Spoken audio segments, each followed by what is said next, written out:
Bom dia. Você se lembra a última estrofe da música que cantamos? É importante quando a gente fala com Deus. Esse é o momento do diálogo, do encontro. Eu queria convidar você para que tenha um instantezinho de oração particular. Peça a Deus que Ele fale com você hoje. E eu quero orar por você também.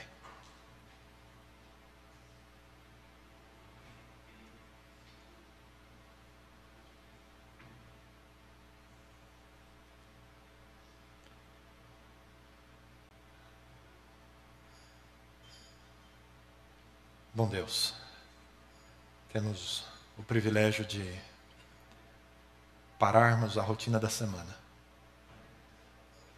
As vozes da vida agitada cessam e a oportunidade que temos de ouvir o Senhor falando a nós. Ao abrirmos a Tua palavra agora, traz o nosso coração para mais perto de Cristo Jesus. É o que pedimos em nome dEle. Amém. Canções da vida. Durante estas semanas estaremos acompanhando diversos salmos, os salmos talvez mais queridos de gerações e gerações dos filhos de Deus. E hoje vamos falar sobre a canção da vida, canção de unidade, o Salmo 133, é o salmo que nós vamos estudar juntos hoje. A canção da unidade. Abra sua Bíblia. É um salmo curto, 3 versos, e ele nos diz assim: quão bom e quão agradável quando os irmãos vivem em união. É como o óleo precioso derramado sobre a cabeça que desce pela barba, a barba de Arão, até a gola das suas vestes. É como o orvalho do Hermon, quando desce sobre os montes de Sião. Ali, o Senhor concede a bênção da vida para sempre. O Salmo 133 é um salmo curto, e ele se insere numa seção específica da Bíblia. O pastor Felipe mencionou na primeira semana que o livro de Salmos é uma junção de pequenos conjuntos de música. E este salmo, Salmo 133, faz parte de um pequeno inário, uma pequena coleção de hinos, de salmos, que começa no Salmo 120 e termina no Salmo 134. Depois do longo Salmo 119, com 176 versículos, uma sequência de salmos curtos. Estes salmos recebem 2 nomes. O primeiro nome deles, Cântico de Degraus. 15 salmos de cântico de degraus. O que vem na sua cabeça quando você ouve o título destes salmos, do 120 ao 134, Cânticos de Degraus? Alguém pensou em escada? Só faz assim. É por isso mesmo. Existia uma escadaria entre o átrio de Israel e o átrio das mulheres, em frente ao templo de Salomão. E durante as festividades em Israel, em Jerusalém, as pessoas se reuniam ali, e principalmente na festa dos tabernáculos, a primeira noite dessa festa, havia uma cerimônia. Os levitas se colocavam nos 15 degraus que existiam nessa escadaria, que separava os 2 pátios, os 2 átrios. As mulheres iluminavam todo o átrio de baixo, e os levitas, distribuídos nos 15 degraus, cantavam esta sequência de 15 salmos para abrir a comemoração da festa do tabernáculo. Você consegue imaginar a cena? Devia ser uma coisa emocionante. Um super musical e a figura central, Deus, que recebeu seus filhos em casa.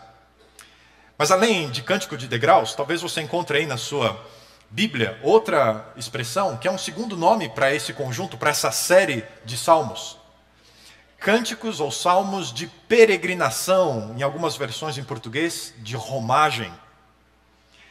É porque esta seção, estes 15 salmos, também serviam como a trilha musical da viagem das tribos de Israel, cada vez que se reuniam em Jerusalém, vinham dos diversos lugares do país, se organizavam caravanas. Você lembra que lá da Galileia, José e Maria vinham na caravana com Jesus até Jerusalém. Tanto que na volta Jesus se perdeu da caravana, não é? Porque ele ficou no templo e eles não encontravam Jesus no meio das crianças da caravana. E nessa viagem de vinda a Jerusalém, todo o povo cantava. De todos os lugares do país, as pessoas vinham cantando esta coleção de 15 salmos. Eu me lembro, ano passado nós fizemos uma viagem e a gente ouviu tanto um CD em específico no carro que virou a trilha sonora da nossa viagem. Depois a gente ficava cantando sozinho, né? É aquelas músicas que parecem chiclete, né? Esse era o conjunto de salmos. E eu queria que você tentasse imaginar a cena. Você consegue ver as pessoas se organizando, malas prontas, tudo organizado. E no início dos dias de viagem, as tribos se organizando por famílias, todas as cidades organizando suas caravanas. E as pessoas vêm cantando e celebrando de todos os lugares em direção a Jerusalém. E eles começam lá no Salmo 120, né? É o primeiro dos salmos. Deus é o libertador, é aquele que responde, nos ouve e nos responde na angústia. E eles vêm celebrando ao Senhor.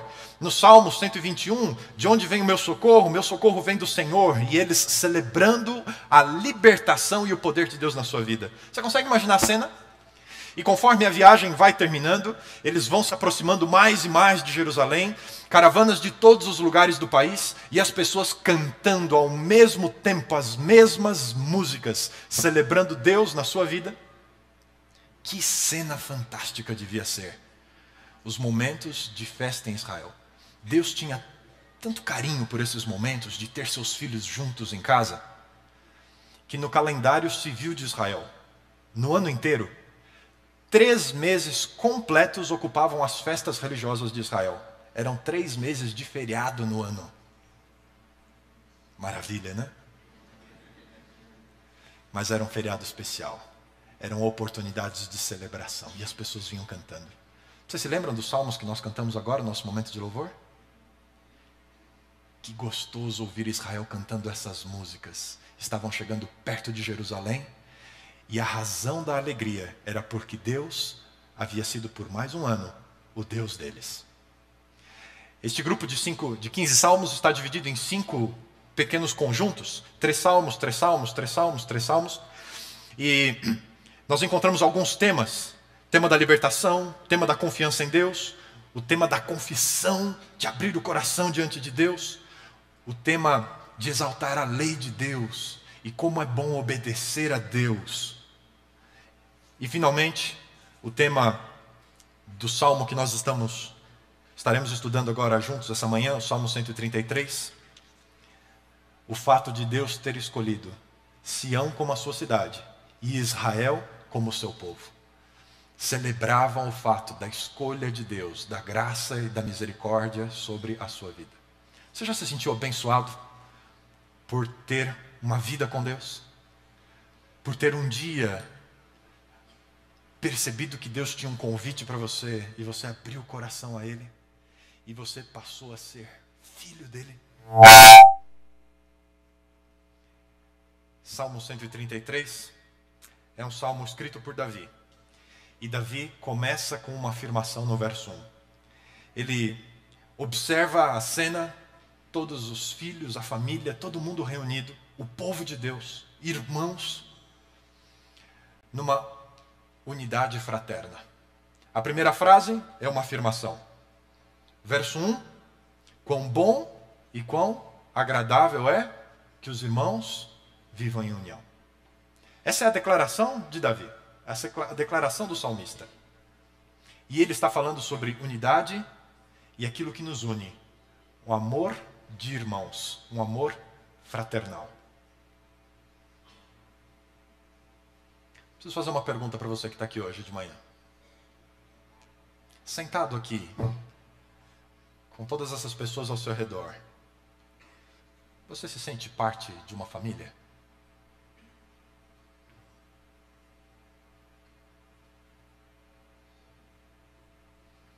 Você se sente em casa aqui? Esse é um aspecto crucial da vida com Deus. Ninguém consegue ser discípulo de Jesus sozinho, separado, independente. O próprio Jesus orientou o seu grupo mais próximo de discípulos. Em João capítulo 13, é o capítulo da Santa Ceia, do lava-pés.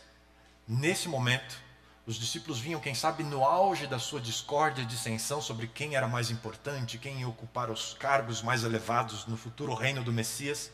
Jesus sabia toda essa falta de harmonia entre eles, de disputas internas do grupo. E Jesus começa com um exemplo. Ele tira a capa, amarra a toalha e lava pé por pé de cada um dos discípulos. Depois, a dramática cena, o pão, o vinho e as palavras de Jesus. Esse é o meu corpo e o meu sangue que são dados por vós. Naquele momento em que os discípulos estão atônitos, preocupados com tantas coisas, e Jesus falando agora de um assunto sério, Jesus olha para aquele grupo e diz o que eles mais precisam. Nisto conhecerão todos que vocês são meus discípulos, se vos amardes uns aos outros, assim como eu vos amei. A unidade dos discípulos era a marca de identidade de Jesus Cristo na vida deles. Não dá para ser discípulo de Jesus sozinho, andorinha solitária. Ou aprendemos a viver juntos e crescemos como discípulos de Jesus, unidos, ou está faltando a marca de Jesus na nossa vida. Perceba, ainda no Evangelho de João, capítulo 17, verso 20, é a mesma noite, Jesus está fora agora do cenáculo, se dirige ao jardim do Getsemane, e enquanto ele deixa os discípulos um pouco mais atrás, ele vai orar sozinho, e a oração de Jesus está no capítulo 17, toda ela. A determinada altura da sua oração, Jesus se lembra dos seus discípulos, das orientações que ele havia acabado de deixar a eles, de que eles precisavam se amar mutuamente.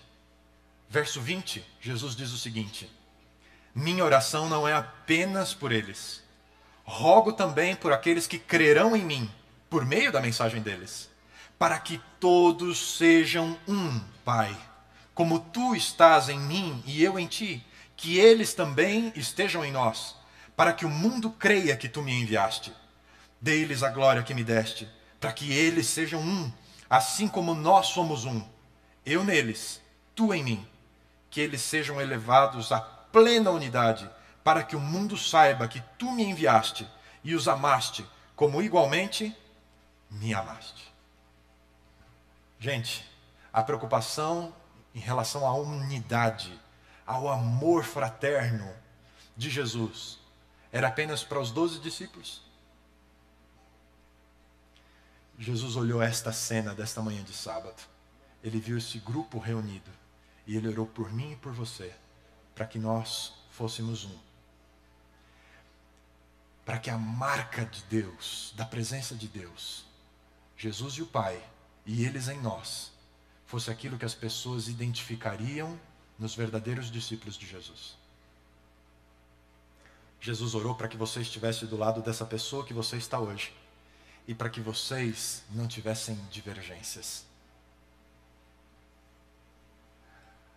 Essa oração de Jesus foi tão poderosa, e os discípulos entenderam que essa mensagem era tão importante para o seu tempo, que já a primeira geração de discípulos, a primeira igreja, Atos capítulo 2, diz que eles buscaram uma unidade tão forte, que eles repartiam as coisas que tinham para suprir as necessidades uns dos outros, que eles todos os dias, segunda, terça, quarta, quinta, sexta, sábado, domingo e segunda, terça, lanchavam juntos.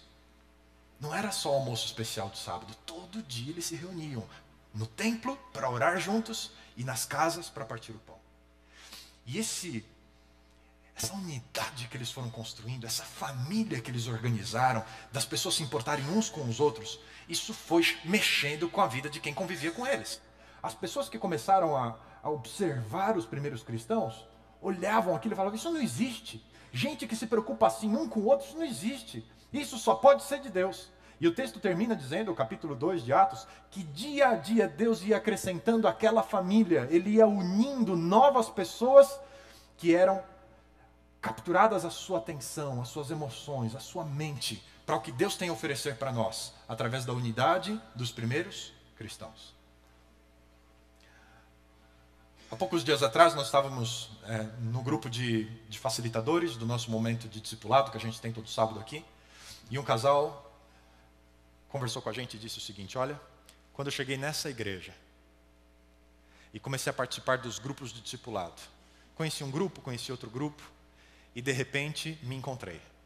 Encontrei pessoas que ligaram para mim, me mandaram um e-mail, me colocaram no grupo do WhatsApp.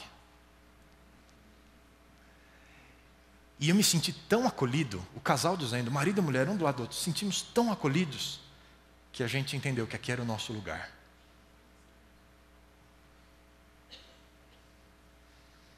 Um dos meus grupos de WhatsApp trocou 200 mensagens ontem à noite. Unidade! E eu preciso falar uma coisa para você. Cada sábado a gente recebe aqui um número muito grande de visitas. Vocês são bem-vindos. Muito obrigado por vocês estarem conosco aqui pela manhã. Mas eu preciso dizer uma coisa para você. Talvez você esteja de passagem em São Paulo e aproveitou para nos conhecer um pouquinho melhor. Que bom que você veio. Mas talvez eu esteja falando aqui essa manhã com alguém que cada sábado do mês vai numa igreja diferente em São Paulo. Eu preciso dizer uma coisa para você. Sem unidade, você não é discípulo de Jesus.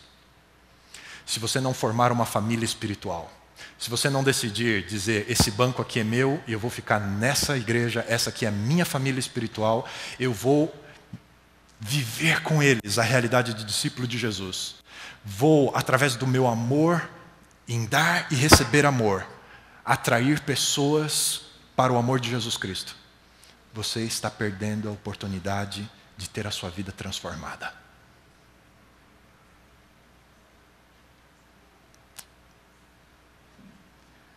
Davi declarou: quão bom e quão agradável é que os irmãos estejam unidos.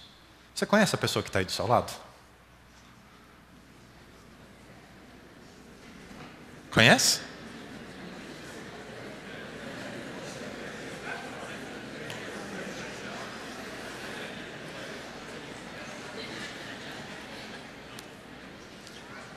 Tem uma coisa que está saindo de moda, é meio cafona, mas esse aí é seu irmão. É seu irmão.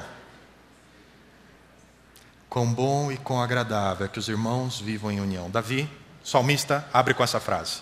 Os próximos 2 versos, Davi compara a bênção, o prazer das pessoas estarem em paz uns com os outros, de haver essa unidade, esse amor fraterno.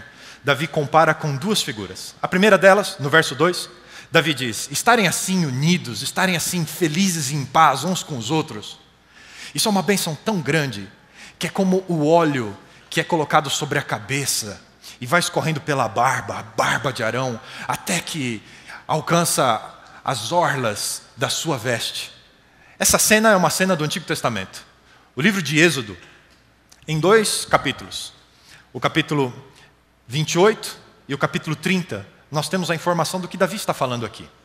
Óleo era muito utilizado no Antigo Testamento, nos povos ali, era usado como tratamento medicinal, era usado na alimentação, tinha diversos usos. Mas esse óleo que Davi está falando, esse é um óleo específico, é o óleo da unção de Arão como sumo sacerdote. E todos os filhos de Arão, todos aqueles que fizessem parte dos sacerdotes em Israel, à semelhança de Arão, deveriam também ser ungidos com esse óleo. O capítulo 30 de Êxodo traz a receita do óleo. Dos versos 22 a 33, 6 quilos de mirra, 3 quilos de canela, mais 3 quilos de cálamo, 6 quilos de cássia e 5 litros de azeite. Tudo isso deveria ser entregue na mão de um perfumista. E Deus diz, eu dei um dom espiritual para esse camarada. Ele vai pegar tudo isso e vai fazer um óleo aromático, fantástico. E tudo aquilo que é meu vai ter esse cheiro. Além de Arão e dos seus filhos, que eram ungidos com esse óleo, e eles ficavam com o perfume da presença de Deus na vida deles, todos os demais objetos do santuário eram também ungidos com esse mesmo óleo aromático. Tudo pertencia a Deus, a marca de Deus era o aroma. Quando alguém sentisse, percebesse aquele aroma definido, específico, sabia que a presença de Deus estava ali. E esse óleo era um óleo de uso exclusivo. Nada mais e ninguém mais podia preparar esse óleo a não ser os perfumistas do templo. Você não podia fazer em casa. Apesar da receita estar dada, era proibido que se reproduzisse esse óleo em casa. Porque esse era um óleo que não podia ser usado para qualquer coisa. Porque era um óleo que tinha a marca da presença de Deus em tudo que o óleo tocasse. Era uma questão tão séria, né? Deus dizia o seguinte: o que tiver esse cheiro é meu. Meu. E tem mais. Se qualquer objeto encostar no objeto que foi ungido com óleo e ficar com cheiro, é meu também. O ciúme de Deus. Nenhuma pessoa podia ser ungida com este óleo, a não ser Arão e os seus filhos. Essa era a marca da presença de Deus, a identidade de Deus. E em Êxodo capítulo 28, versos 9 a 12, conta a respeito da veste sacerdotal de Arão no dia da sua unção, o dia em que pela primeira vez esse óleo foi usado, e dali por diante entre os filhos de Israel. Naquele dia, Arão estava com a sua túnica, e havia diversos ornamentos que indicavam a sua função de representante de todo o Israel. Havia um peitoral com 12 pedras, cada uma representando as tribos de Israel. E para que ela ficasse presa, o peitoral, havia mais 2 pedras, feitas de ônix cada uma, que eram os engastes que suportavam o peso do peitoral.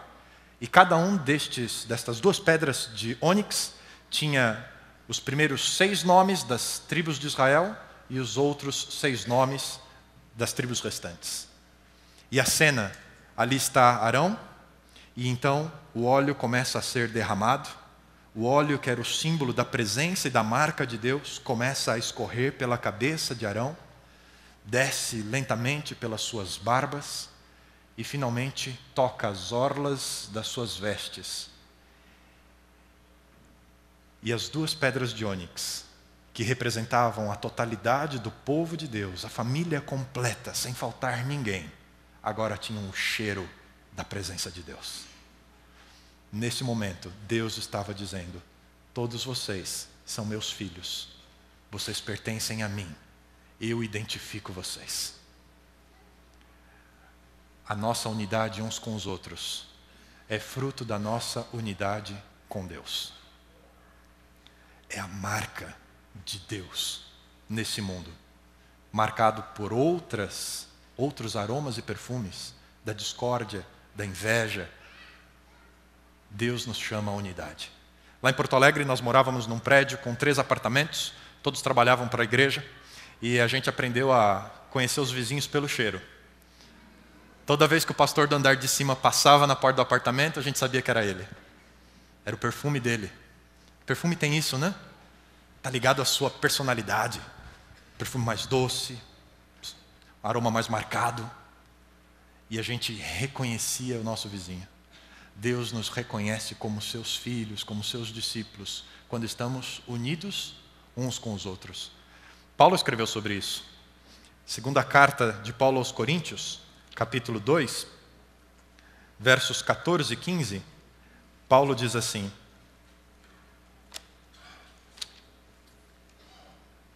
mas a graça de Deus, que sempre nos conduz vitoriosamente em Cristo, e por nosso intermédio exala em todo lugar a fragrância do seu conhecimento, porque para Deus somos o aroma de Cristo entre os que estão sendo salvos e os que estão se perdendo.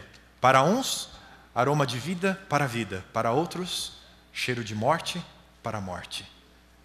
As pessoas, quando olham gente que se ama, gente que se perdoa, gente que se aceita, de 2 uma, ou diz: eu quero isso para a minha vida, ou vai dizer: Que perda de tempo e que bobagem. Sozinho eu me viro melhor. Só há duas reações. Para uns, a marca de Deus, o perfume de Deus. Deus está com essas pessoas. Olha o tipo de relacionamento que eles têm uns com os outros. Você tem a marca de Cristo na sua vida? Você é uma pessoa que está aberta aos relacionamentos dentro da sua comunidade de fé? Você de fato olha para a pessoa que está no seu lado e acha que ela é o seu irmão? Gente que nos bons momentos e nos maus momentos precisa das suas orações, do seu apoio, da sua presença. Se sente assim. Perfume, a marca pessoal de Deus. No verso 3, Davi faz uma outra comparação. Ele diz que essa bênção, essa paz, a alegria da unidade entre a família de Deus, ela é também como o orvalho que desce do Monte Hermon e se espalha e chega até Sião. Talvez para nós essa figura de linguagem seja meio complicada. Tem que conhecer um pouco da geografia lá de Israel. A Palestina tem duas cordilheiras de montanhas. Tem o Mediterrâneo, a primeira cordilheira, começa no Carmelo, termina nas montanhas da Judéia, onde fica Sião, Hebrom, Monte das Oliveiras. E uma faixa é uma faixa que tem bastante vegetação, porque recebe a umidade do ar, mas das montanhas para dentro, começa o deserto da Judéia, a região mais seca, ao sul de Israel. E assim que passa o Vale do Jordão, mais uma cordilheira de montanhas, é um caldeirão.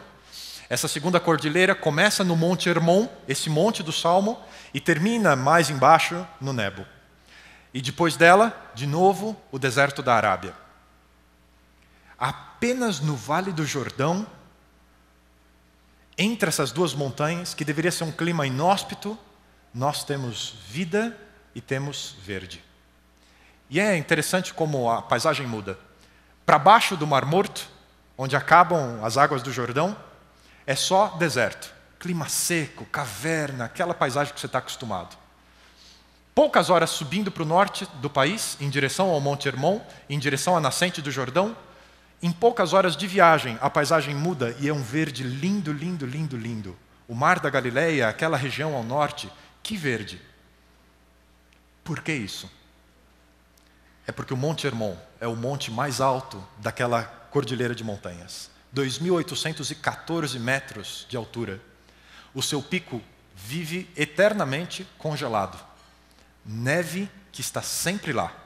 Desde o mar Mediterrâneo, são aproximadamente 100 quilômetros de distância, se vê o pico do Monte Hermon. E sabe o que acontece naquela região? À noite, os ventos batem no pico congelado e desprende um orvalho que irriga toda a terra ali ao redor. Esse orvalho é contínuo todo o tempo e alimenta as fontes, as cabeceiras do Rio Jordão, que desce levando vida em direção ao deserto, levando águas até o monte, que por si só é seco, o monte de Sião. Essa água que traz vida, Davi diz, é símbolo da unidade, é símbolo da paz entre as pessoas. Paz que comunica vida para quem vive nos desertos da solidão. Sabe quantas barreiras o Rio Jordão tem que transpor até chegar ao sul do país, levando vida, levando água?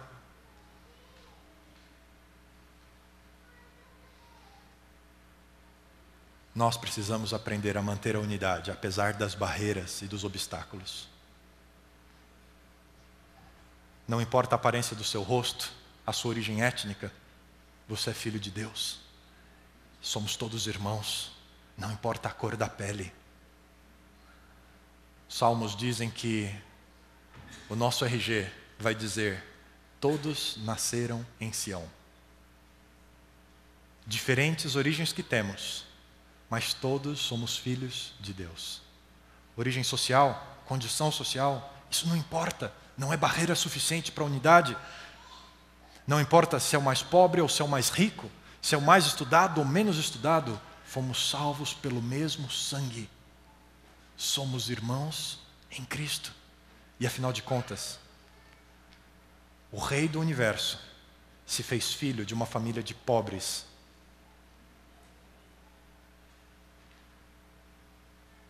Deus em Jesus, Jesus em nós. nós, uns com os outros. Não há barreiras que não possam ser quebradas para vivermos em paz. Mas talvez as maiores barreiras sejam as da decepção, as ofensas que recebemos uns dos outros, coisas que vão nos afastando o coração e as emoções.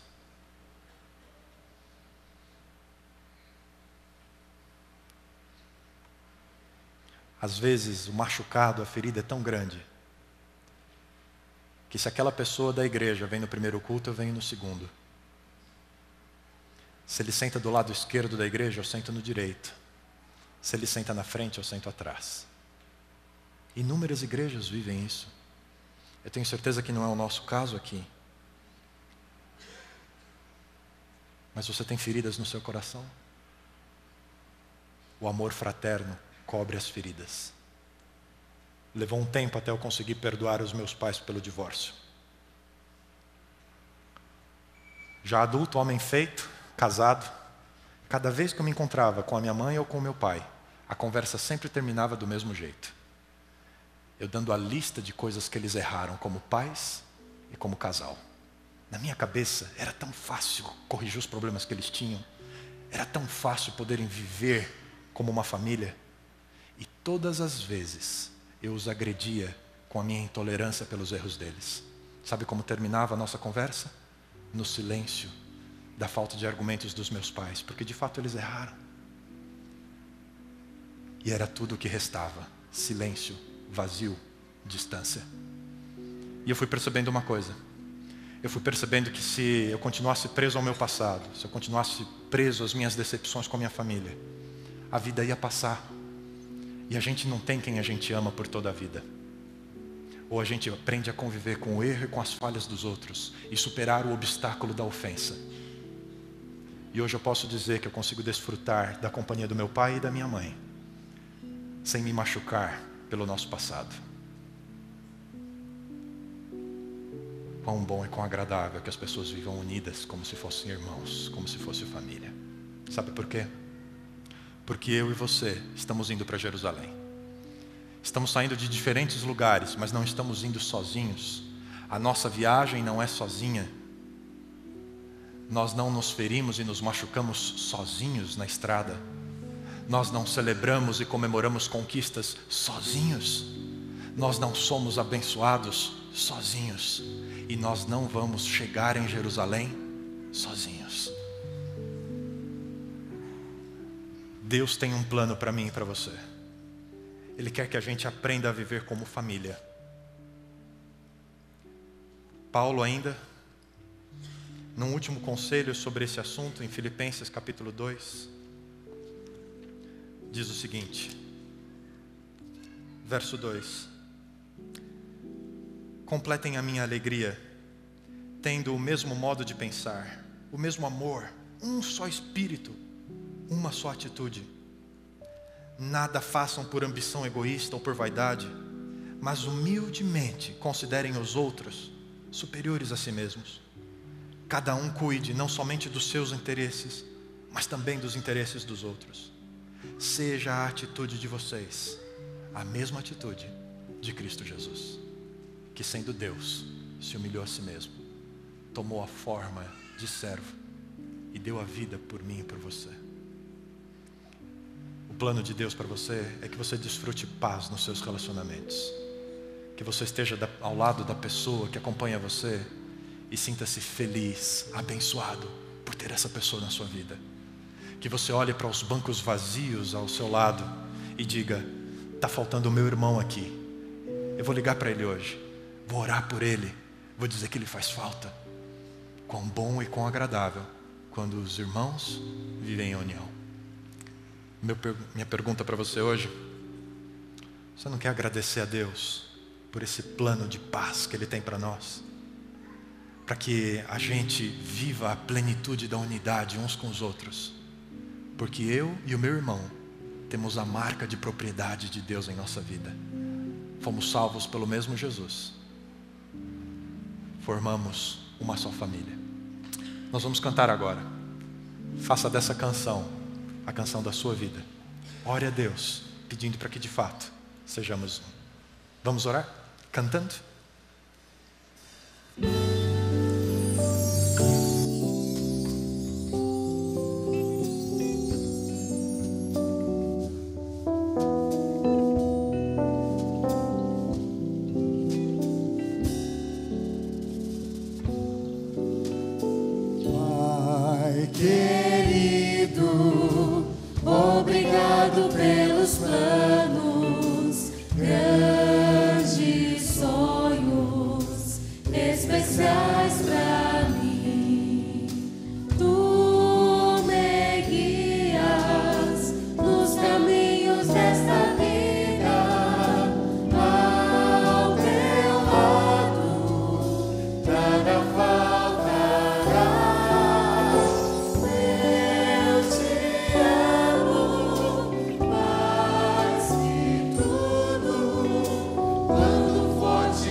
Quase que posso ouvir Davi tocando a sua harpa.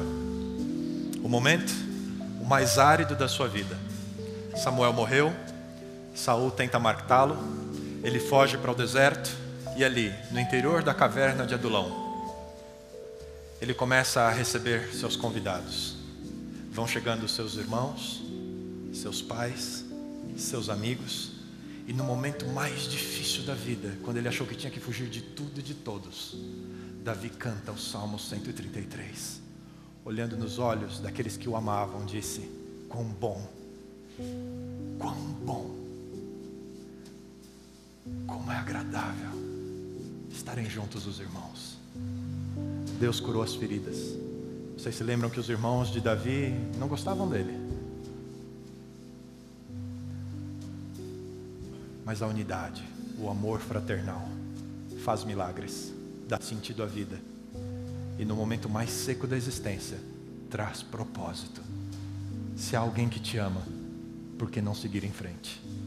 Essa é a bênção de Deus para mim e para você, a marca dele na minha e na sua vida.